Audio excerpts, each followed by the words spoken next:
Clint Eastwood saves an old lion from hyenas. What happens next will shock you.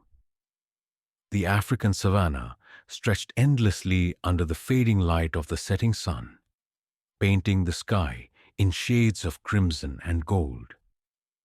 The air was thick with the sounds of the wild, the distant roar of lions, the chirping of crickets, and the occasional rustle of grass as nocturnal creatures began to stir. Clint Eastwood, the legendary actor and filmmaker, stood at the edge of a watering hole, his sharp eyes scanning the horizon. He had come to Africa to film a documentary on wildlife conservation. But tonight, he was simply enjoying the raw, untamed beauty of the land. Clint adjusted his hat and took a slow sip from his canteen.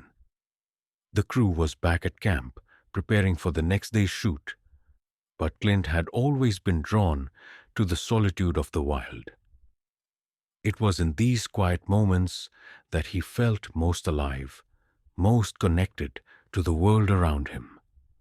But the peace was shattered by a sound that sent a chill down his spine, a cacophony of high-pitched cackles and growls. Hyenas. And they were close. Clint's instincts kicked in. He grabbed his binoculars and scanned the area. What he saw made his blood run cold. Not far from the watering hole, a group of hyenas had surrounded an old lion. The lion's once golden mane was now streaked with gray, and his movements were slow and labored. He was clearly past his prime, but his eyes still burned with the fierce pride of a king. The hyenas, sensing weakness, circled him like vultures, their laughter echoing through the night. Clint knew what was coming. Hyenas were ruthless predators, and they wouldn't hesitate to take down an old lion if they saw an opportunity.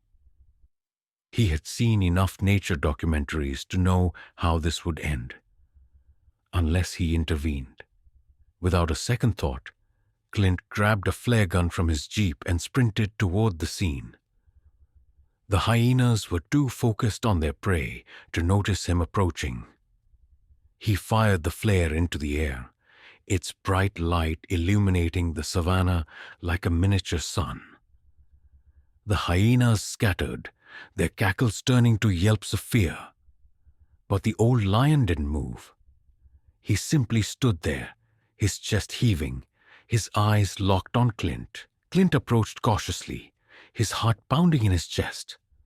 The lion was injured. Deep gashes marred his sides, likely from the hyena's attacks. His breathing was shallow, and he looked like he could collapse at any moment. "Easy, big guy," Clint said, his voice calm but firm. "I'm not here to hurt you." The lion let out a low growl, but it was more of a warning than a threat. Clint could see the pain in the animal's eyes, but also something else: gratitude. It was as if the lion understood that Clint had just saved his life. Clint knew he couldn't leave the lion here. The hyenas would be back, and next time, they wouldn't be so easily scared off. He grabbed a blanket from his jeep and carefully draped it over the lion's back. The animal flinched but didn't resist. "Come on, old-timer," Clint said, gently coaxing the lion toward the jeep. "Let's get you out of here." It was a slow and painstaking process, but eventually, Clint managed to get the lion into the back of the jeep. The animal was too weak to protest, and Clint knew he had to act fast. He drove back to camp, where the crew was waiting, their eyes wide with shock. The crew helped Clint tend to the lion's wounds, cleaning and bandaging the deep gashes. They set up a makeshift enclosure for him, giving him food and water. Over the next few days, the lion began to recover, his strength slowly returning. But something unexpected happened during that time. The lion, whom the crew had affectionately named King, began to form a bond with Clint. Every morning, When Clint went out to film, King would follow him at a distance, his golden eyes watching Clint's every move. It was as if the lion had decided that Clint was his protector and his friend. One evening, as the sun dipped below the horizon, Clint sat by the fire, a piece of raw meat in his hand.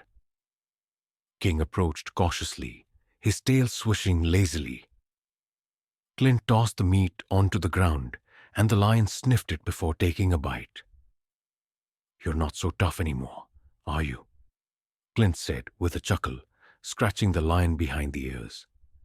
King let out a soft growl, his eyes half closed in contentment. From that day on, King became a regular presence in Clint's life. The crew started calling him Clint's shadow, and even Clint had to admit it felt like he had made a friend. But the peace didn't last long. One afternoon, as Clint and the crew were filming near a rocky outcrop, they heard the unmistakable sound of gunfire. Poachers. Clint's heart raced as he realized what was happening. The poachers had been tracking King for weeks, and they weren't about to let him slip away. Clint knew he had to act fast. "Get back to the jeep," he shouted to the crew, his voice cutting through the chaos. But before anyone could move, the poachers emerged from the trees, their rifles aimed at King. The lion, sensing danger, let out a deafening roar and charged at the poachers. His massive body moved with startling speed, his claws slashing through the air. The poachers scattered, their guns falling from their hands as they fled into the trees. Clint watched in awe as King stood his ground, his chest heaving with exertion.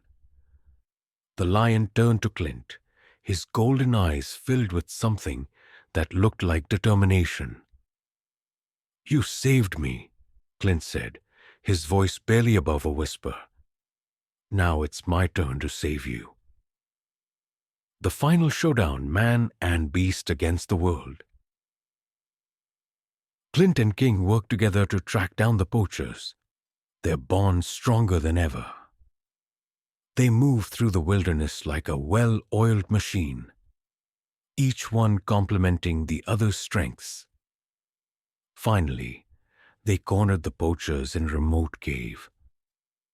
The men were armed and dangerous, but Clint and King were unstoppable. With a combination of brute force and cunning strategy, they took down the poachers one by one, ensuring they would never harm another animal again. As the dust settled, Clint turned to King, his heart filled with gratitude. "You're not just a lion," he said, scratching the animal behind the ears. "You're a hero." King let out a soft growl, his tail swishing lazily. It was clear he felt the same way about Clint. The legacy, a friendship for the ages. The story of Clint Eastwood and King spread like wildfire, capturing the hearts of millions. People were amazed at how a Hollywood legend had formed such an unlikely bond with a wild animal. And King's bravery became the stuff of legend. Clint and King continued to work together, their partnership a testament to the power of compassion and courage. They became symbols of hope and resilience, inspiring others to stand up against cruelty and protect the innocent. And as the sun rose over the savanna, the next morning, Clint and King set off on their next adventure, ready to face whatever challenges lay ahead, because together they were unstoppable